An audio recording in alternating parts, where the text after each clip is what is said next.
Hello students, welcome to online lectures of Kids Planet High School. This lecture is for class 7th, subject Hindi, पाठ पृथ्वी से अग्नि तक, जिसके लेखक है doctor APJ Abdul Kalam. Let us now begin. पृथ्वी से अग्नि तक, जिसके लेखक है डॉक्टर APJ अब्दुल कलाम. प्रस्तुत आत्मकथा अंश में लेखक ने अग्नि के प्रक्षेपण में आने वाली कठिनाइयों, वैज्ञानिकों के अथक परिश्रम के बारे में बताया है. बालासोर में अंतरिम परीक्षण का काम पूरा होने में अभी कम से कम 1 साल की देरी थी. हमने पृथ्वी के प्रक्षेपण के लिए श्रीहरिकोटा अंतरिक्ष केंद्र में विशेष सुविधाएं स्थापित की थी. इनमें से एक लॉन्च पैड, ब्लॉक हाउस, नियंत्रण उपकरण तथा चलित दूरमिति केंद्र शामिल थे. पृथ्वी उपग्रह को 25 फरवरी 1988 को सुबह 11:23 पर छोड़ा गया. यह देश के रॉकेट विज्ञान के इतिहास में एक युगांतरकारी घटना थी. निर्देशित मिसाइलों के क्षेत्र में एक आत्मनिर्भर देश के रूप में हमने संसार के सभी विकसित देशों को विचलित कर दिया था. सामर्थ्यशील नागरिक, अंतरिक्ष उद्योग और व्यवहार्य मिसाइल आधारित सुरक्षा प्रणालियों ने भारत को चुनिंदा राष्ट्रों के समूह में पहुंचा दिया था. लेकिन क्या एक पृथ्वी ही पर्याप्त होगा? क्या 4-5 मिसाइल प्रणालियों का स्वदेशी विकास हमें पर्याप्त रूप से ताकतवर बना पाएगा? उस समय अग्नि को एक टेक्नोलॉजी प्रदर्शन परियोजना के रूप में विकसित किया गया था. देश के भीतर उपलब्ध समस्त संसाधनों को दांव पर लगाकर यही एक उत्तर बचा था. अग्नि टीम में 500 से अधिक वैज्ञानिक थे और इन विशाल प्रक्षेपण में अनेक संगठनों का नेटवर्क बनाया गया था. अग्नि का प्रक्षेपण 20 अप्रैल 1989 को निर्धारित किया गया. यह एक अभूतपूर्व अभ्यास होने जा रहा था. अंतरिक्ष प्रक्षेपण यान के विपरीत मिसाइल प्रक्षेपण में व्यापक स्तर पर सुरक्षा संबंधी खतरे शामिल होते हैं. प्रक्षेपण के पूर्व तैयारी की सारी गतिविधियां तय कार्यक्रम के अनुसार पूरी हो गई थी.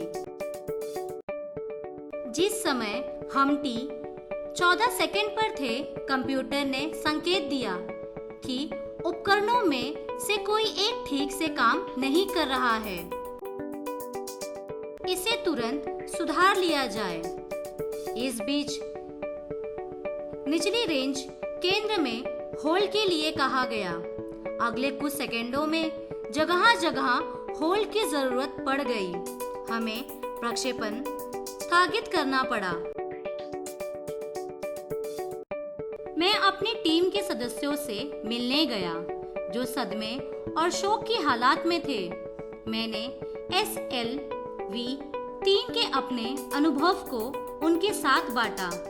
मेरा प्रक्षेपण यान तो गिरकर समुद्र में खो गया था, लेकिन उसकी वापसी सफलता के साथ हुई. लेकिन आपकी मिसाइल अभी तक आपके सामने है. वास्तव में आपने कुछ ऐसा नहीं खोया है जिसे 1-2 हफ्तों के काम से सुधारा जा सके. इस विवरण ने उन्हें झंझोर कर रख दिया और सारी की सारी टीम काम पर लग गई. सारी की सारी टीम उपप्रणालियों की जांच और उन्हें ठीक करने के काम में फिर से जुट गई. अगले 10 दिनों तक कड़ी मेहनत कर हमारे वैज्ञानिकों ने मिसाइल को 1 मई 1989 को प्रक्षेपण के लिए फिर से तैयार कर लिया. लेकिन स्वचालित कंप्यूटर जांच अवधि के दौरान T10 सेकंड पर एक होल्ड का संकेत दिखाई पड़ा, जिससे प्रक्षेपण फिर से एक बार स्थगित करना पड़ा। रॉकेट विज्ञान के क्षेत्र में इस तरह की चीजें बहुत आम बात होती है और अक्सर अन्य देशों में भी ऐसा होता है। मैंने DRDL RCI परिवार के 2000 से भी अधिक सदस्यों को संबोधित किया। बहुत मुश्किल से ही कभी किसी प्रयोगशाला या R&D संस्थान को देश में पहली बार अग्नि जैसी प्रणाली विकसित करने का अवसर मिलता है। यह महान अवसर हमें दिया गया था। स्वाभाविक रूप से बड़े अवसर अपने साथ बराबर की चुनौतियां लेकर आते हैं। हमें हिम्मत नहीं हारनी चाहिए। समस्याओं को हमें हराने का मौका नहीं देना चाहिए। देश को हमसे सफलता से कम कुछ भी पाने का अधिकार नहीं है। आइए सफलता को लक्ष्य बनाएं। अपना संबोधन लगभग मैं खत्म कर चुका था। मैंने लोगों को कहते हुए पाया, मैं आपसे वादा करता हूँ, महीने के खत्म होने से पहले ही अग्नि की कामयाबी प्रक्षेपण करने के बाद ही मैं वापस मिलूंगा आपसे। यह किसी आश्चर्य से कम नहीं था कि कैसे सैकड़ों कर्मचारियों ने लगातार काम करके प्रणाली की तैयारी का काम स्वीकारता परीक्षणों सहित केवल 10 दिन में पूरा कर डाला। लेकिन अब बाधाएं पैदा करने की बारी विपरीत मौसम की थी। एक चक्रवात का खतरा मंडरा रहा था। सभी कार्य केंद्र उपग्रह संचार के जरिए आपस में जुड़े हुए थे।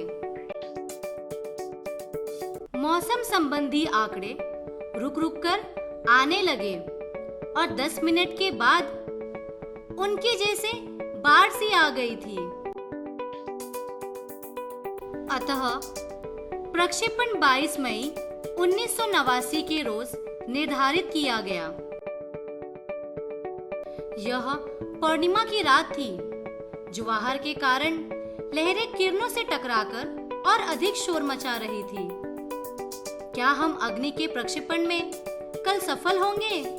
यह सवाल हमारे दिमागों में सबसे ऊपर था।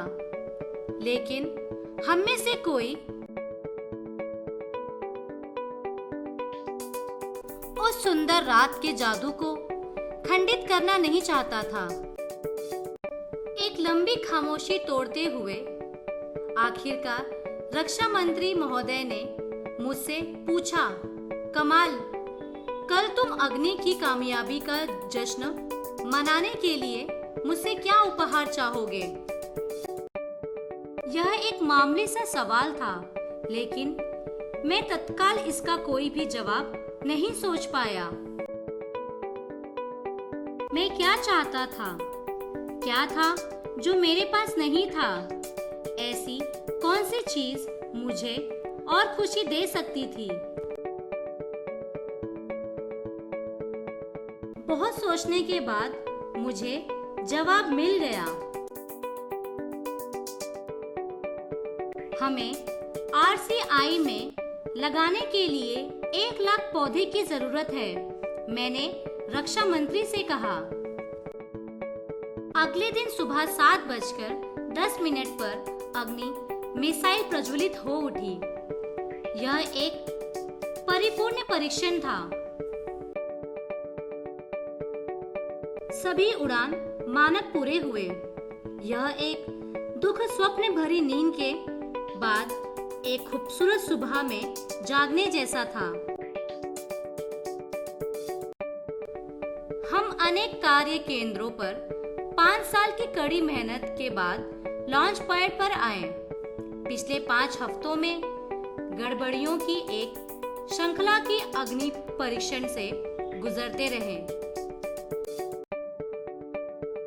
लेकिन अंततः हमने यह करके दिखाया।